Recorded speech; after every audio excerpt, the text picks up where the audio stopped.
Basically, although Kazakh oil goes to Europe via Russia, although the pipeline itself is not completely owned by Russia, but only by 20% shares owned by Russia, still there's a sentiment that there's a need for diversification of routes. So basically, with Russia-based routes being not very secure, there may be need to use alternative routes. And alternative routes will be via the Caspian. I mean, only 5% of Kazakhstan's crude oil exports go via Caspian. BTC, Baku, Tbilisi, Ceyhan plays an important role in that. I don't necessarily think that it will be possible to replace CPC anytime soon, but in terms of driving long-term change, removing or rather curbing and decreasing Russia's importance as a connectivity piece in the larger puzzle, this attack may be the beginning of something very long-term and extensive and incredibly consequential.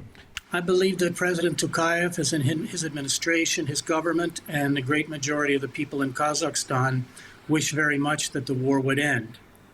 And so the idea of freezing military operations could lead to that, and could at least temporarily stop what's going on, stop the deaths that are happening.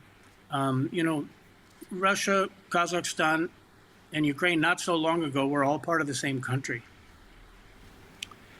And people in Kazakhstan are taking this war it's very hard for them to see it happening, very difficult. And so I think it's simply a sincere desire by President Tokayev to find some way to perhaps impact the situation so that the fighting stops.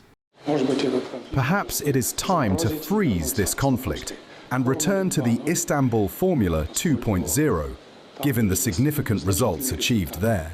Then, naturally, with security guarantees from the great powers, including Russia, we could move forward toward a long-awaited peace.